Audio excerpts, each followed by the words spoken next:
Rumours that began all the way back in 2019 suggest that Capcom are currently working on a remake of their survival horror masterpiece, Resident Evil 4. Now, following the enormous success of both their Resident Evil 2 and 3 remakes, this makes a lot of logical sense. Just move on to the next numbered entry in the mainline series, right?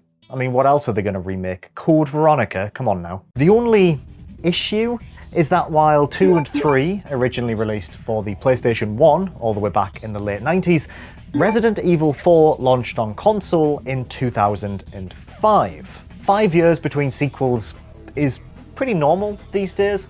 I mean, games take a long time to make. That's just the nature of modern day game development. But in the turn of the millennium, a year was basically a decade in terms of innovation. Put it this way, between Resident Evil 3 and Resident Evil 4, the series went from a blocky, lo-fi zombie shooter where all of the characters controlled like shopping trolleys with baby bells instead of wheels, to a game that redefined the action genre to the point where it served as a template for everything moving forward for the best part of 2 decades. So remaking the original Resident Evil trilogy makes sense. Those games have arguably not aged that well. That's not my opinion, but it is true they are less accessible to modern audiences. But Resident Evil 4? A game so timeless Capcom themselves can't stop re-releasing it on modern platforms? How could Capcom possibly remake something that still feels so fresh it received a re-release as recently as 2019? Basically, Resident Evil 4 is still perfectly playable in 2022. So what would a Resident Evil 4 remake even look like? Well, that is the question I'm here to try and answer. As a long-time Resident Evil fan and proud owner of what loved ones refer to as an unwieldy amount of copies of Resident Evil 4, I own 7 different versions of the game, I've tried to work out what Capcom may have in store for this speculative project. I've examined every single rumour that's been floating around for the past 3 years, and I've also analysed both the Resident Evil 1, 2 and 3 remakes to try and see if there are any common threads that might give us a hint as to what's in store for Resi 4. Hello, I'm Liam from Rock Paper Shotgun, and this is what a Resident Evil 4 remake could look like.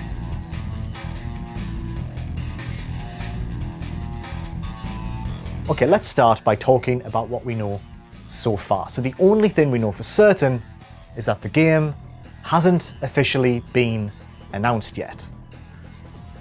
So yeah, it was an easy video, wasn't it? Cheers for watching. Thank you, bye-bye. Okay, so officially the Resident Evil 4 remake doesn't exist. Capcom have yet to publicly confirm that they're working on the project, and despite rumours swirling since late 2019, it seems the publisher is keen to keep things under wraps for the time being. Like any other project in this industry, it could potentially be scrapped without any of us knowing it was happening in the first place. Everything I'm going to discuss in this particular section is based on little more than rumour, albeit ones from sources trusted by those who reported on them. It seems increasingly likely that the project is in development. Following a hack of both Nvidia and Capcom, leaked documents suggest that the remake is on the cards and is planned for release on both PC and modern consoles. Both leaks have revealed projects that have actually materialised, such as the Western release of the Great Ace Attorney Chronicles and the remastered Grand Theft Auto trilogy. Based on this alone, we can say with some certainty that the game is, or has at least been, in development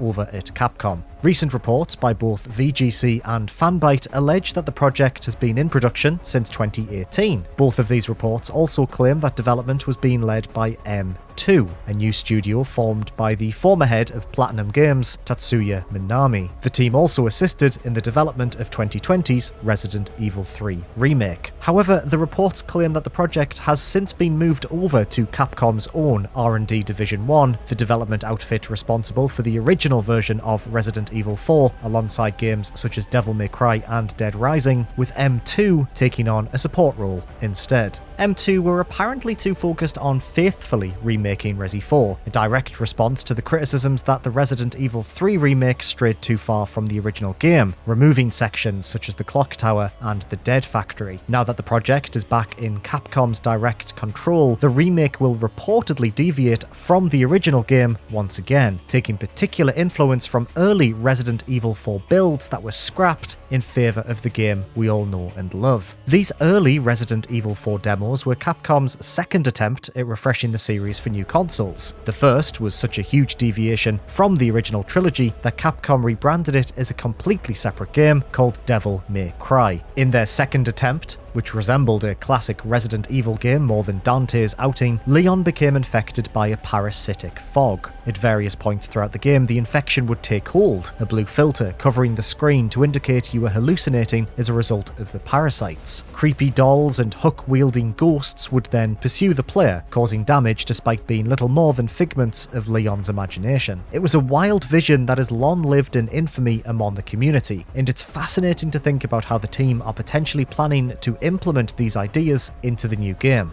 Indeed, the game itself seems to have a darker tone. Literally, the original village section will now allegedly take place at night, as will large portions of the game at large. It's a small change, but a potentially telling one.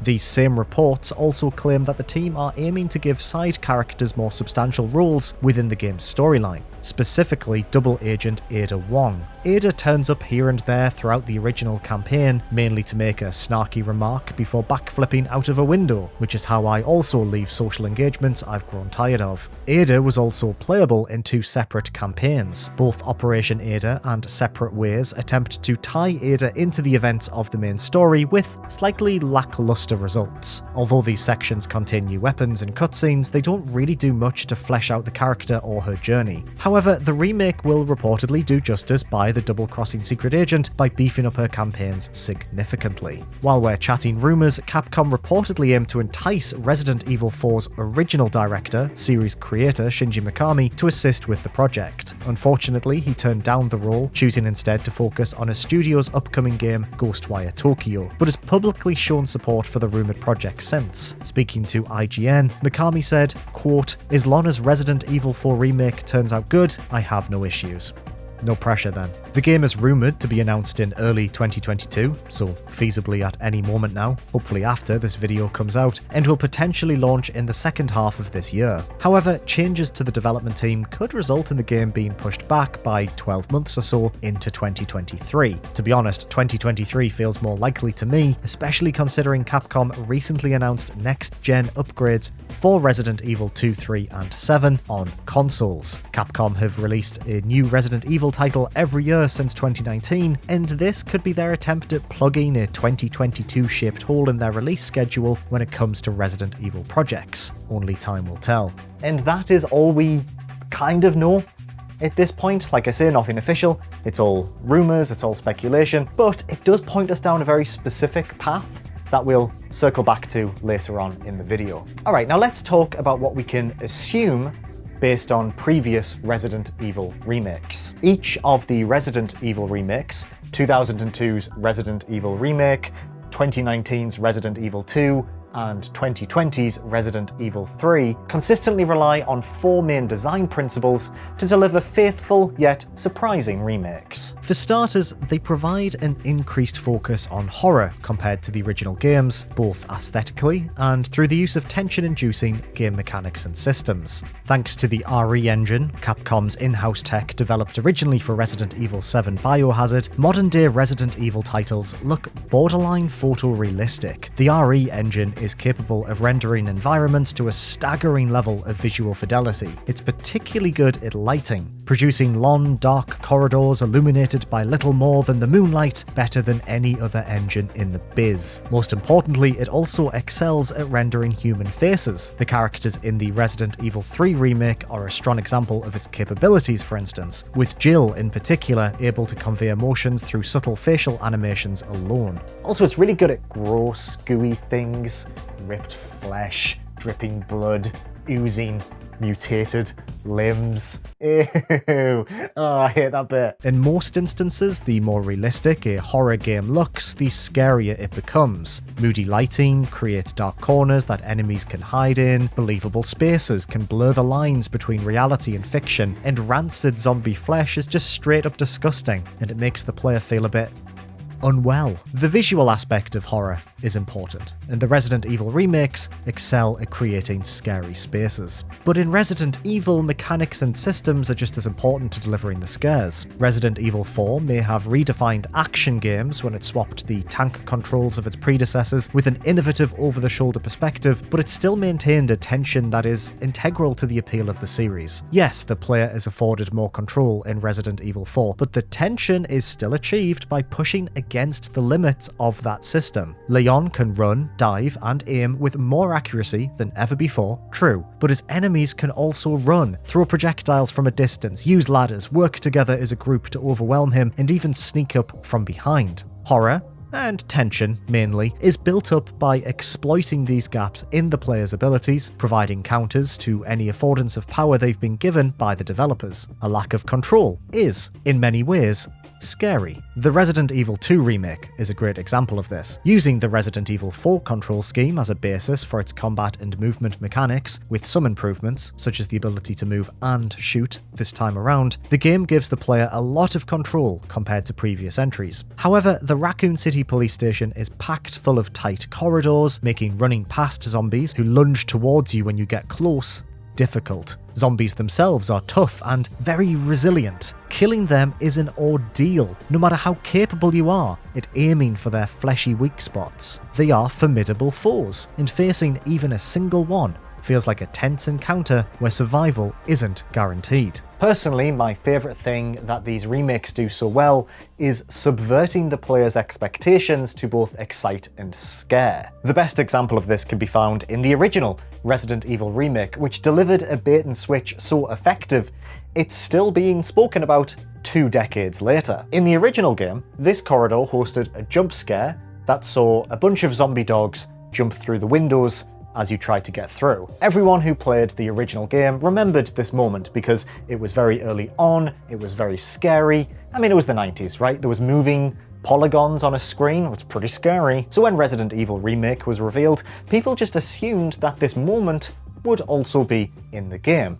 It's iconic, after all, why wouldn't it be? But when players entered that corridor for the first time, the dogs didn't appear. The absence of those dogs is so much scarier than if the dogs were actually there. By not crashing through those windows and devouring you like a blood-filled schmacko, the player comes to the realization that the game is aware of their expectations, and not only that, it's purposefully toying with them. Seasoned veterans realized, standing in that still and silent corridor, that their experience provided them with no safety within this world. They were as vulnerable as any other new player, and that is a powerful tool each remake has adopted moving forward. Side note, as I was playing through the game just to try and capture some footage for this video, I actually forgot that later on, the dogs do jump through those windows, just not at the point they did in the original game. And it frightened me, it gave me a shock. I finished this game 4 or 5 times. It's been 20 years since it was originally released, and it still manages to surprise me. What a game! Narratively, these remakes are often a touch more grounded in reality than their original counterparts. I mean, not hugely. They're still silly, and that silliness is part of the joy of these games, don't get me wrong, but they definitely hold tight to the handrail of reality as much as they possibly can. This is a different approach compared to the mainline entries, which are more than happy to let go of that handrail before free-falling into an infinite pit of nonsense. Biohazard and Village lean heavily into more ridiculous elements like tall vampire ladies, telekinetic lads with cool sunglasses, and kids who are also old and also parasite monsters. Which is good, I think. I love that silly streak that cuts through the tension like a knife made out of balloons. But the remakes relish in viewing these classic stories through a slightly more realistic lens. Not only is it fun, but it also allows Capcom to keep both the original titles and the remakes separate from one another, with neither serving as the one true version of a particular narrative. Finally, the remakes include a lot of new stuff. New locations, new enemies, new weapons. Like I mentioned before, Capcom treats these as entirely new games, and that means new things to see and do. Often these fresh areas flesh out the world in interesting new ways, and on a similar note, classic characters are often given additional dialogue, or entirely new narrative arcs to beef them up as well. Alright, here's where we are at this point. We know all of the rumours about the Resident Evil 4 remake, and we understand the 4 main design principles that are present in every other Resident Evil remake before it. So this next section is what I think the Resident Evil 4 remake will look like, split up into 5 handy little subsections. Nice and neat. Enjoy. We can already assume that the Resident Evil 4 remake will have a combat and movement system very similar to the one found in the original game. I imagine it'll control near identically to the Resi 2 and 3 remakes, with Leon capable of doing radical things like moving whilst shooting. We can also assume that combat will be as dynamic and reactive as it was in the original, with Leon capable of shooting specific body parts to stagger and distract enemies before performing a counterattack that can knock them back. So how will the game push back against the player's increased maneuverability? Simple. By making the villagers more of a threat. Just like how the Resident Evil 2 remake made its zombies more aggressive and robust, the villagers could be given the same treatment. Improvements to their AI could make them savvier. What if they were smart enough to, instead of just rushing towards you in a pack, a few would break off to get behind you? Some would climb on top of buildings to throw projectiles at you from a distance, while the rest dodge and dive out of the way of your bullets before lunging towards you for a killing blow. Ganado are more human-like enemies compared to the mindless zombies of 2 and 3. It would be great to see them behave like humans, albeit ones that have been driven feral by their parasitic infections. The game could also reduce the amount of ammunition players can find both on enemies and in boxes, forcing them to run and hide, rather than being able to engage with every single villager. Leon could be given the ability to dodge, like Jill in RE3, to counterbalance this lack of offensive options. The original RE4 is a straight-up action shooter with horror elements. It would be interesting instead to make Leon feel more vulnerable, emphasizing just how outnumbered he is. RE2 carefully balances action-packed combat with quieter, tenser moments where every bullet counts. You don't have to lose the action core that makes RE4 so special, but you could very gently tweak it to bring those horror elements to the forefront once again. So we've established that both the RE2 and 3 remakes ground their fiction within reality, more so than the original games they're based upon. This is not as easy with Resident Evil 4 because Resi 4 is a profoundly silly game. Way sillier than 2 or 3. For instance, Resident Evil 4 includes a charming little lad who is maybe immortal, who turns into a minging flesh wall, parasites that make your skin go weird, trolls, people with doctorates who have chainsaws, rooms filled with lava. What's the practical purpose of this room? A giant statue of the previously mentioned posh boy that chases you through a cathedral. I love this game, I really do. The big question here, really, is whether or not Capcom will decide to embrace this silliness, as they did in Resident Evil Village, or shy away from it slightly, like with their previous remakes. If they choose to lean into it, that's great. The game is memorable because of its weirdness, and I'd be pleased to see it remade in the RE engine.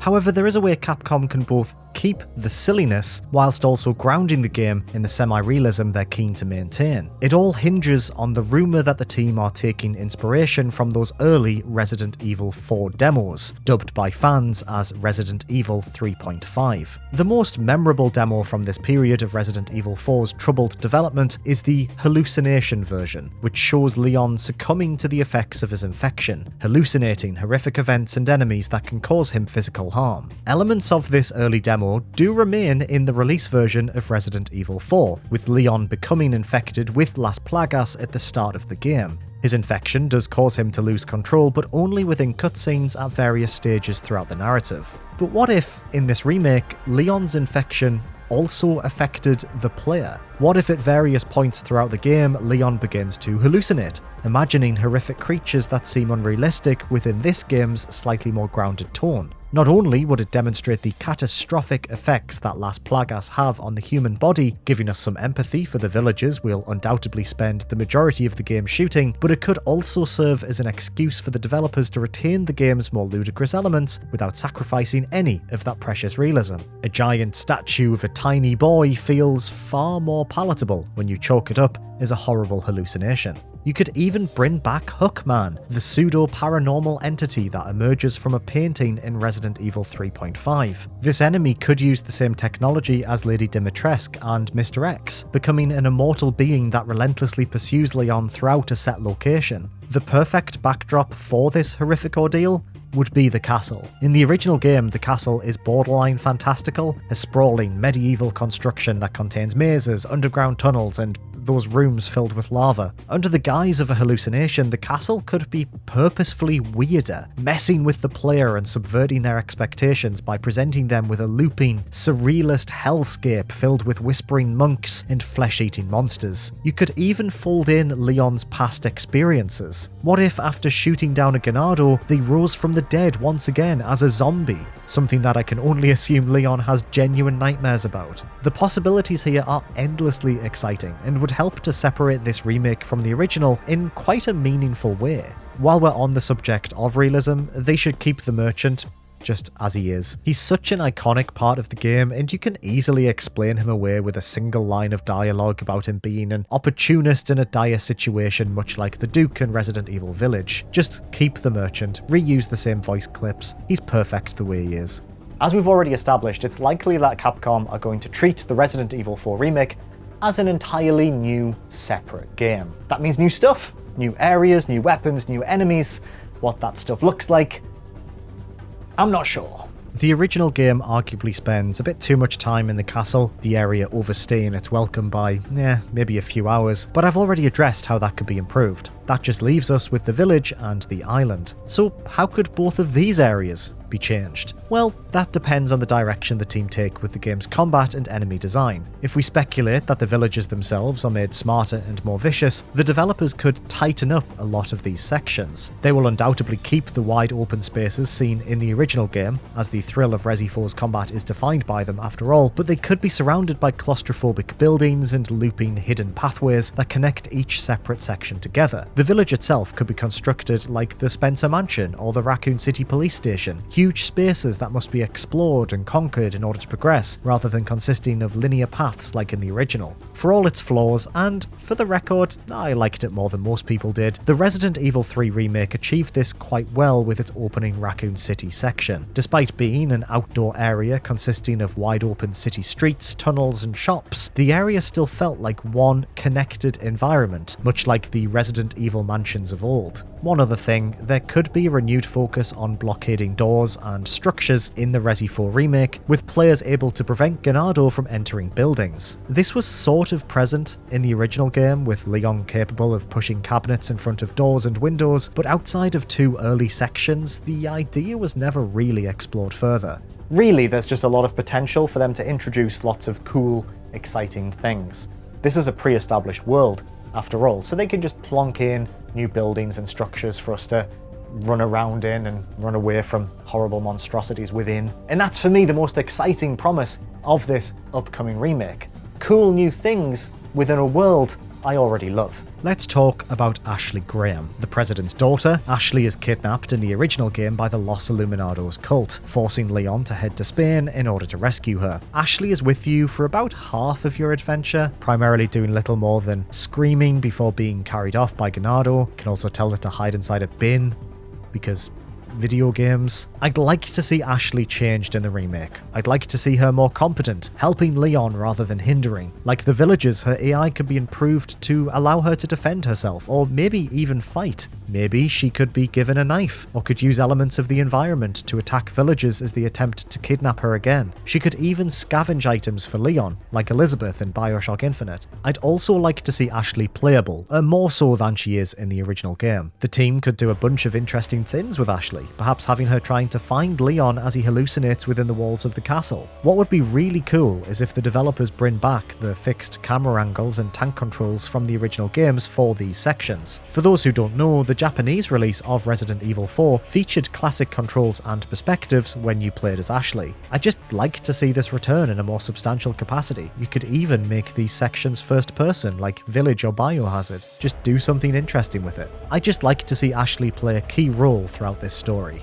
Speaking of side characters, let's talk about Ada. Rumours suggest Ada will be receiving a more substantial side story, but reports are unclear whether or not this will be packaged as a separate mode or maybe as some DLC. Personally, I'd like to see Ada's adventures intertwined with Leon's at key points throughout the story. Resident Evil 2 Remake allowed you to play as Ada, why can't Resident Evil 4? This would help keep things feeling fresh as the game progressed, and would even give us a brand new perspective on the game's plot. For instance, Separate Ways features Resident Evil antagonist Albert Wesker, revealing that Ada was working for the immortal, cat-eyed god the entire time. I'd love to see this built upon. The same goes for Krauser, Leon's old military buddy turned beret-wearing weirdo who just sort of shows up and dies in the original game. If the devs do decide to keep Ada's side story separate from the main game, however, I'd almost quite like to see them do a few others as well. Even if they're released as paid DLC, it would be cool to see a Krauser, Wesker, or Lewis campaign that lets us mess around with their different playstyles. Assuming the wonderful Mercenaries mode makes its return, which, let's be honest, I really hope it does, it would be nice to see these disparate characters playable outside of this arcade mode and given a little story of their own. This isn't really like a wild thing to speculate about. Resi 2 had a smattering of side missions added to the game post-launch after all. I mean, you know, the plotline to Resident Evil 4 is hardly Oscar-worthy storytelling, but I think it would be fun to just fill in a couple of gaps here and there this time around. Keep some things mysterious, sure, but Resident Evil has a rich well of corporate conspiracy and double-crossing characters to pull from. So why not? And that is what I think a Resident Evil 4 remake could look like. I have spent a hell of a lot of time thinking about this. That's not a lie. I've spent probably the best part of 3 years thinking about this. So making this video has been very, very cathartic. Resident Evil 4 is legitimately my favourite game of all time. So I'm cautiously optimistic about what the team can do with this supposed remake. Thank you so much for watching this video, and indeed thank you for getting all the way to this bit, the bit where normally, myself included, people would have just clicked off because I'm winding down. I really enjoyed making this video. It was very fun to make, so please engage with it in a manner that you deem appropriate, and I will see you very soon. Bye bye.